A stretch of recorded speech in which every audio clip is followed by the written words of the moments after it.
Graça e paz, povo de Deus, o Senhor em Cristo possa abençoar grandemente a sua vida, em nome de Jesus. Nós estamos aqui para uma meditação da palavra do Senhor, que se encontra no primeiro livro dos Reis, capítulo de número 21. Diz o seguinte: Acabe e a vinha de Nabote. E sucedeu depois destas coisas, tendo Nabote, o jezreelita, uma vinha que em Jezreel estava junto ao palácio de Acabe, rei de Samaria.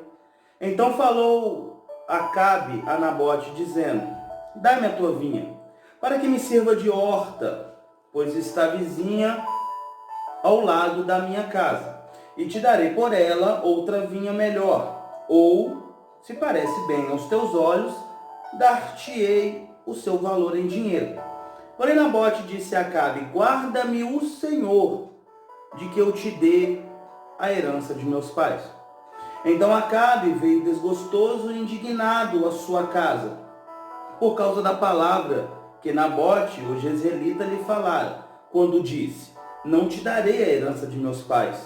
E deitou-se na sua cama, virou o rosto e não comeu pão.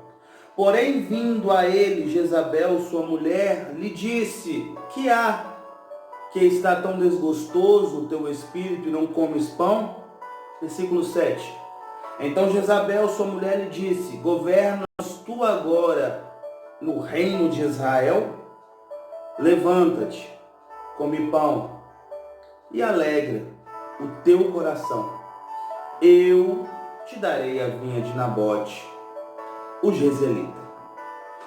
É um texto muito conhecido, mas eu creio que Deus tem algo novo para a sua vida. Por isso, acompanhe até o final. Você conhece a história de Acabe, um homem que era rei, e na minha modesta opinião, o pior rei que se sentou no trono. Um homem que saiu dentro dos limites de Israel para buscar uma mulher para ser a sua esposa. Geograficamente falando, Acabe saiu de Israel e foi até Beirute, no Líbano, e aonde buscou Jezabel, uma mulher que mexia com obras malignas, uma mulher que adorava outros deuses como Baal e Azera, uma mulher que tinha em seu coração qualquer outra coisa de menos o Deus de Israel. E ela, por ser uma adoradora de ídolos, de demônios, de deuses estranhos, ela leva toda a bagaceira de Beirute com os profetas de Baal e os profetas de Azera, 450 de Baal e mais 400 de Azera, dentro da Terra Santa. Levou todo o entulho de Beirute para dentro da Terra Santa. Para você entender, o relacionamento que o rei de Israel trouxe para dentro da cidade santa. Estava lá Nabote com a sua vinha. Uma vinha que era linda, uma vinha que era muito vistosa, tinha um dos mais belos frutos da terra de Israel. Se colocar como era assim, a vinha de Nabote, vizinha ao palácio, humanamente falando, a construção mais rica, a construção que chamava mais atenção, era certamente o castelo do rei Acabe.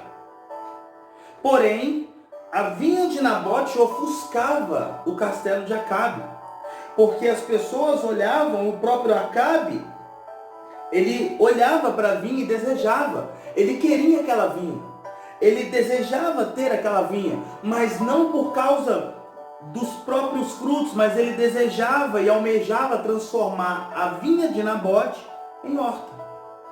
Olha, Acabe não queria se alimentar daquilo que vem do alto. Acabe queria comer daquilo que é da terra. Acabe não tinha o coração e o desejo de buscar o alimento do alto, mas os seus pensamentos e o seu coração estavam na terra. E aqui eu quero trazer uma mensagem para a sua vida. Aonde está o seu pensamento e o seu coração? Aonde você tem tirado o pão de cada dia? Aonde você tem tirado o alimento que vai saciar o seu desejo todos os dias? É do alto ou é da terra? De onde você está buscando o alimento? De onde você está buscando aquilo que vai saciar a sua alma? Fica essa pergunta. Acabe, ele tomou por direção tomar a vinha de Nabote.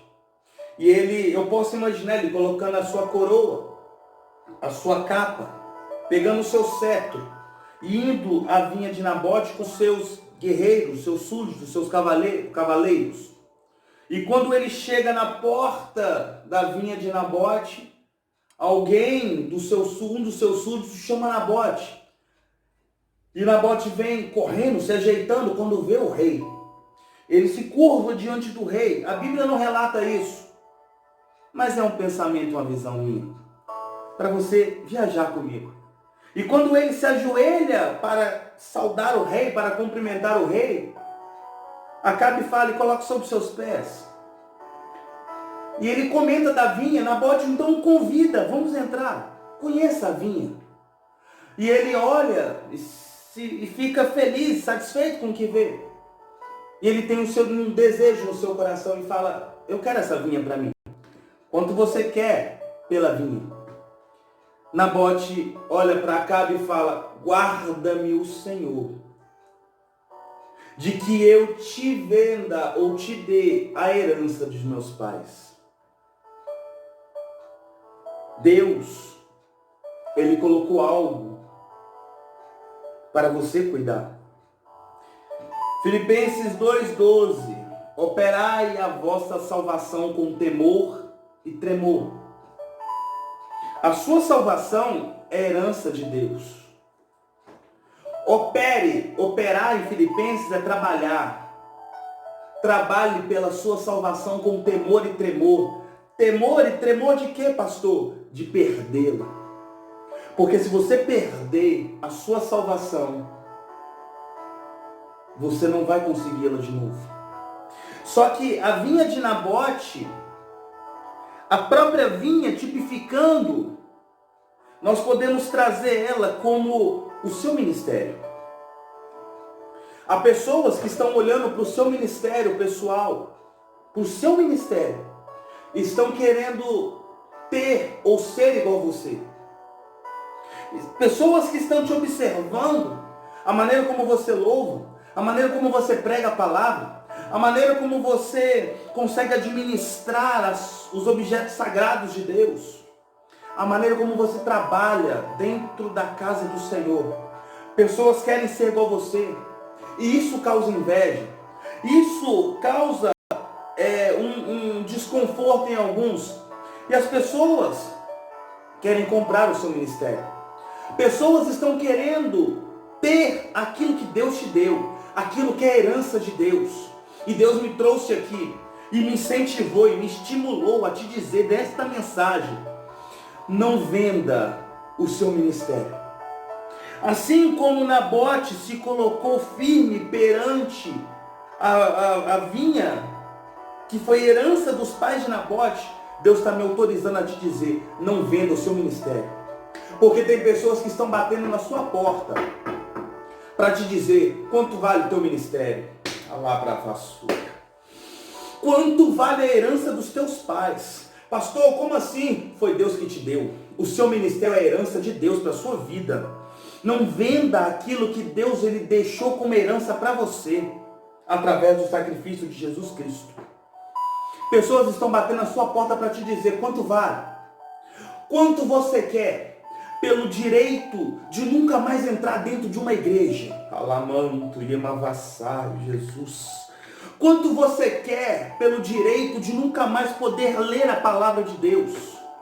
Qual o seu preço? Diga quanto você quer para nunca mais poder orar, para nunca mais poder jejuar, para nunca mais ter visões da eternidade. Qual é o seu preço? Diga o seu valor, porque tem hostes satânicas malignas do inferno que estão dispostos a pagar e querer saber quanto vale o seu ministério, quanto vale a sua vinha. Qual o seu preço? Qual o seu valor? Diga quanto você quer por esta vinha. Porque Esaú vendeu o ministério dele. Esaú vendeu o direito da primogenitura.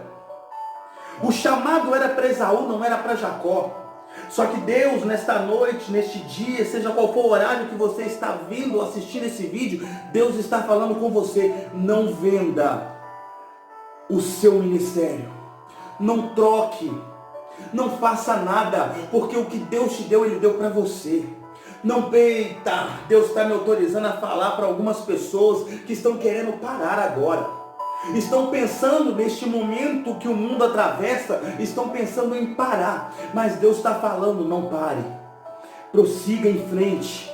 Sempre em frente, nunca para trás. Em frente, continue a sua caminhada, continue a sua jornada, continue a sua busca e não venda aquilo que é seu, aquilo que é o seu ministério. Não venda a sua vinha, meu irmão. Não venda a sua vinha, minha irmã. Sabe aquele louvor que as pessoas olham para você e ficam comentando quando você louva ou depois que você louva e fala: que louvor lindo, como eu gostaria de louvar como você. Não venda o seu ministério. Repreenda em nome de Jesus Cristo. Sabe aquela mensagem que você prega, que as pessoas ficam batendo nas suas costas, dando tapinhas e falando: que mensagem, varão, que mensagem, varoa. Não venda o seu ministério. Repreenda em nome de Jesus, porque estão querendo ter o que é seu. Mas Deus fala: o que é teu. O que eu te dei, eu dei para você, não foi para o outro. Não venda, não para, não desanime a sua caminhada. Acabe chega para comprar a vinha de Nabote. Se você quiser, te dou o valor em dinheiro. Ou se preferir, te dou uma outra melhor. Se é melhor, por que ele quer a sua? Palavra-vassúria. Se a dele é melhor, por que ele quer a sua? A sua tem um valor. A sua tem algo grandioso. Não venda. E não dê para ninguém. Vamos prosseguir. Acabe, ele ouve um não de Nabote. E a Bíblia relata que ele volta desgostoso para casa. Ele volta desgostoso, chateado, amargurado. Entra dentro do quarto, tranca-se, não quer beber e não quer comer nada. O não de Nabote rebentou com a estrutura emocional de um homem. Mas por que, pastor? Por que o não de uma compra que Acabe queria mexeu tanto com a estrutura de Acabe? O não de Nabote foi uma gota num copo cheio que estava a vida de Acabe. Quando ele ouve um não, é mais um motivo para um homem que está sem direcionamento. Eu te disse na introdução, Acabe, ele foi em Beirute, no Líbano, geograficamente falando, para buscar a esposa de Jezabel. Jezabel era uma sacerdotisa, ou, trocando numa letra, de uma maneira que você possa entender junto comigo, ela era macumbeira, adoradora de ídolos. Então, a vida de Acabe foi uma vida completamente arrebentada. Ele não conseguia ser quem ele deveria ser ou gostaria de ser. Acabe foi sempre sujeito a Jezabel, porque Jezabel era dominadora. Jezabel era uma mulher que não aceitava ser governada, ela que governava. E o não de Nabote para Acabe justamente rebentou com toda a estrutura de Acabe. E ele então entra e fala: eu sou o rei de Israel. Eu não mando dentro da minha casa, eu não mando dentro do meu palácio, e eu também não mando fora do meu palácio. Que vida é essa que eu tenho? Vai virar encontro de casal só 2 minutos.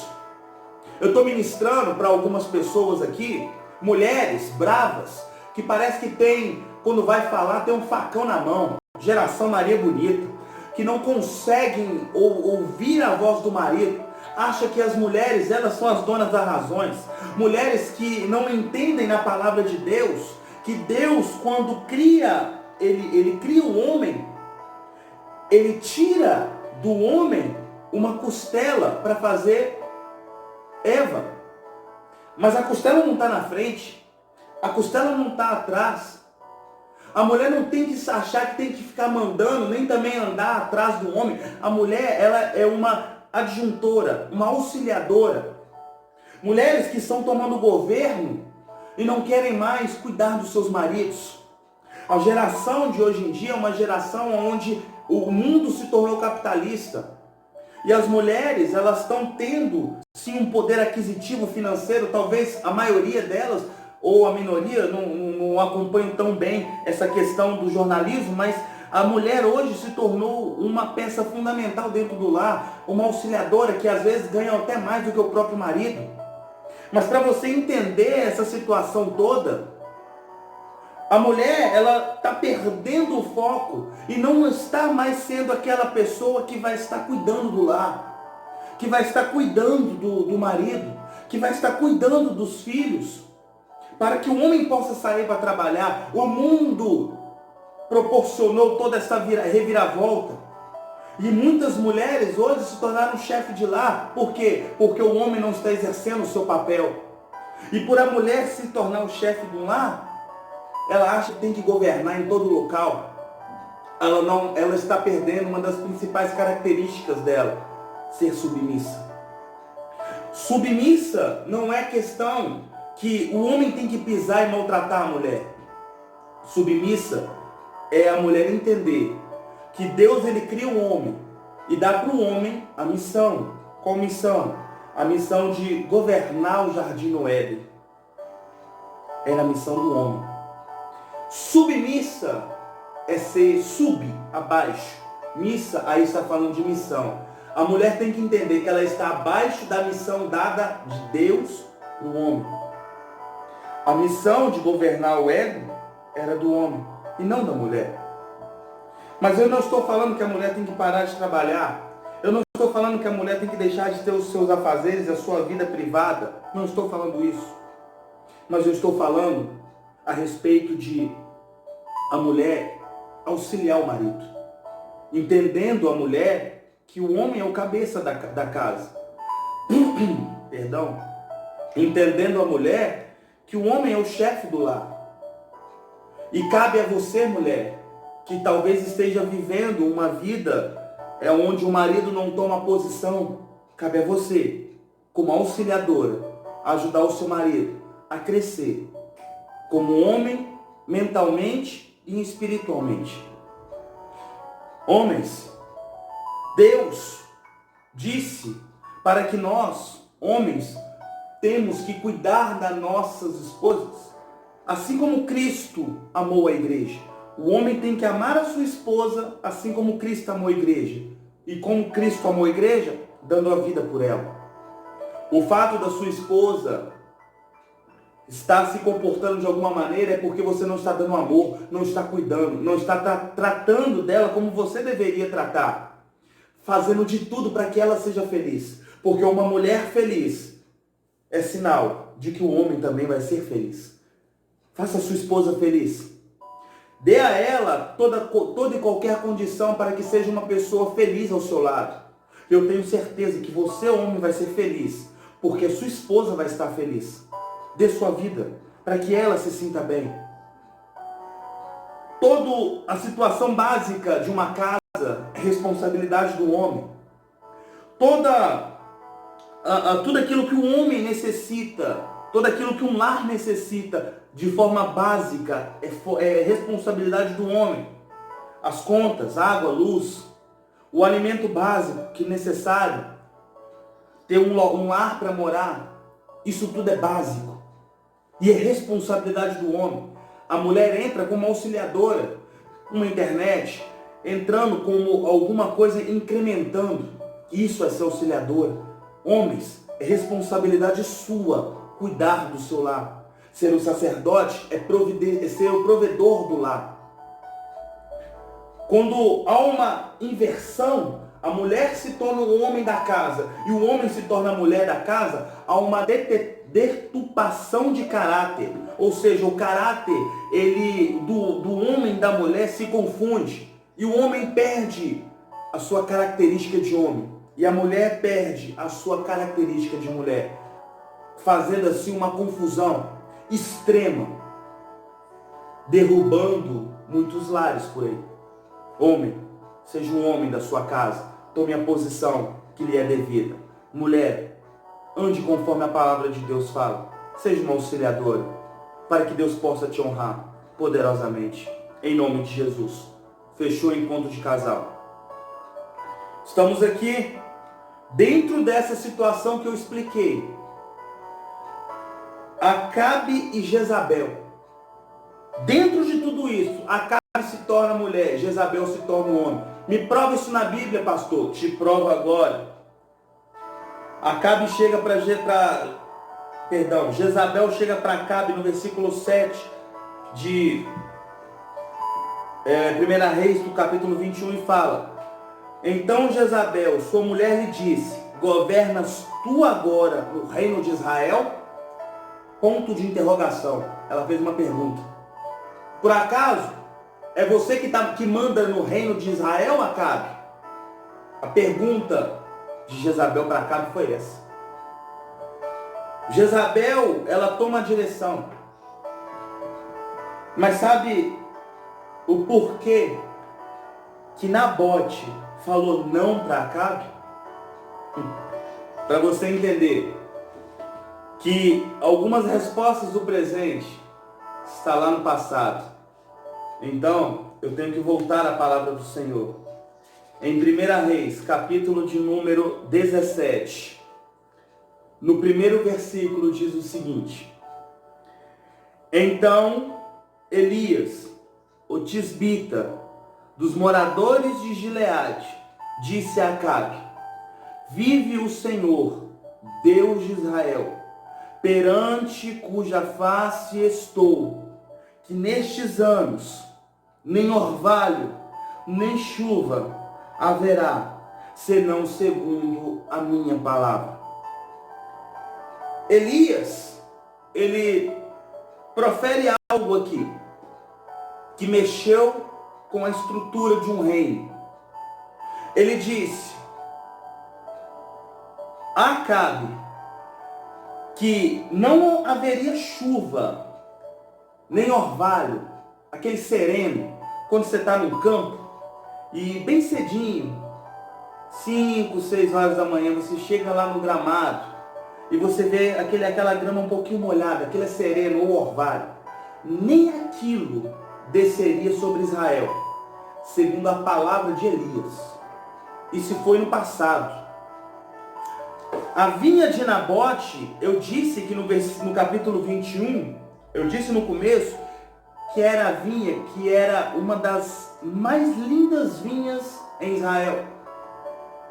Mas, eu vou te dar um dado científico.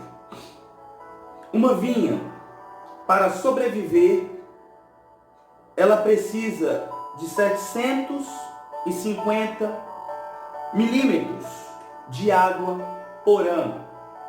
Mas espera aí.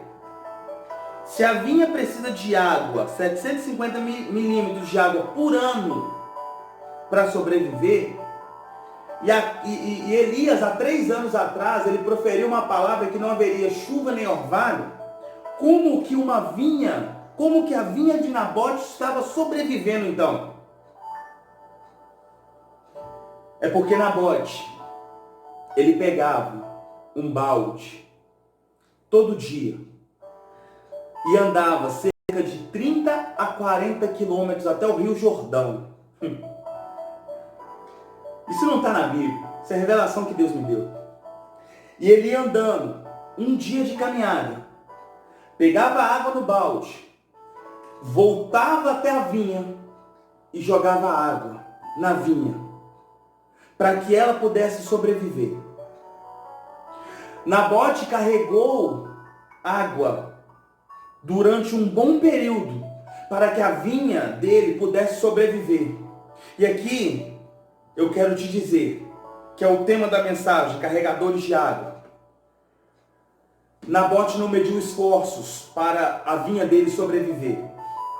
E Deus manda eu te dizer, não meça esforços para que a sua vinha, para que o seu ministério também sobreviva. Deus ele vai fazer algo sobrenatural a partir do momento que você começar a carregar água. Carrega água, meu filho. Carrega água, minha filha. Ande a distância que for necessária, mas seja um carregador de água. Sustente o seu ministério, sustente a sua vinha, e você verá o que Deus vai fazer quando você resolve entrar no meio de sacrifício para poder trabalhar. Pastor, o que eu tenho que fazer então para poder carregar essa água? Entra no jejum, entra na oração, mergulha na palavra de Deus, faça com que o seu dia seja um dia repleto, onde há jejum, oração, onde há leitura bíblica. Não pare de orar, não pare de jejuar, não pare de usar os dons que Deus colocou na sua disposição. Carrega água. Mas estão me defamando durante todo este período que eu estou vivendo e vivenciando no Evangelho. Carrega água. Mas é porque estão falando mal de mim, porque eu canto mal, porque eu prego. Carrega água. Você não canta para o homem, você não canta, não prega para o homem, você canta e prega para Deus. Carrega água, meu filho. Carrega água, minha filha. Não desista no meio dessa jornada. Não desista no meio desse um dia de caminhada. Não pare. Prossiga. Eu quero te dizer que a ida é uma ida fácil. O problema é quando tem que voltar com o balde cheio. Eita! Para poder pegar água, você tem que descer até o Jordão. Mergulha, humilhai-vos diante do poderoso Deus, e Ele vos exaltará. A própria palavra do Senhor fala. Então busque carregar a água. Não pare na sua caminhada. Não seja uma pessoa que começa e nunca termina. Porque tem a vinha que depende de você carregar a água. É herança dos seus pais. Foi Deus que deu. Se Deus que deu, cuide dela. Se Deus que te deu, cuide dela. Porque a partir deste momento que Deus colocou o ministério nas tuas mãos, a vinha nas tuas mãos, você é responsabilidade de Deus. Então, não deixe, não decepcione o Deus que te deu. O nosso Deus, não decepcione o nosso Deus.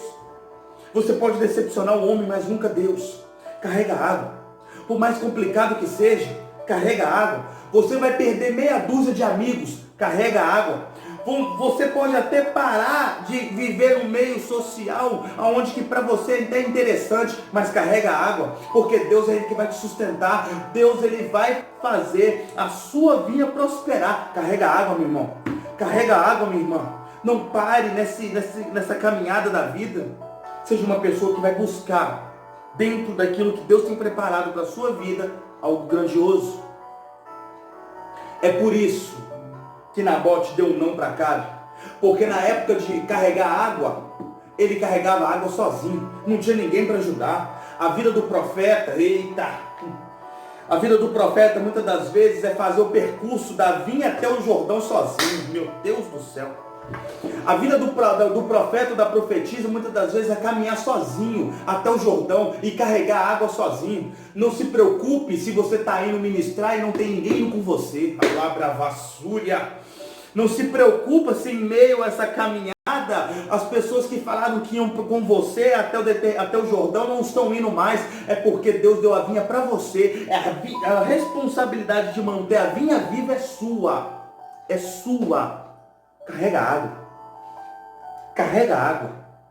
Para de reclamar. Carrega água. Seja um carregador de água. E eu tenho que seguir. Ei, Jesus.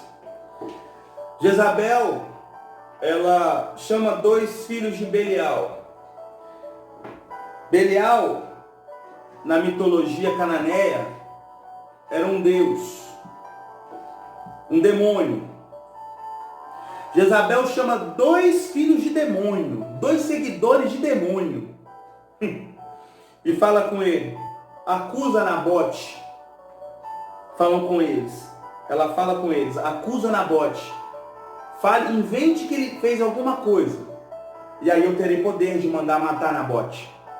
E assim é feito. Nabote é levado para fora do arraial, é apedrejado e é morto. Aí você pode estar se perguntando agora, então quer dizer que todo o sacrifício de Nabote não valeu a pena? Vamos de Bíblia? Nabote está morto. Acabe ouve a notícia, se arruma novamente, põe sua coroa, a sua melhor roupa, a sua capa e o seu cetro.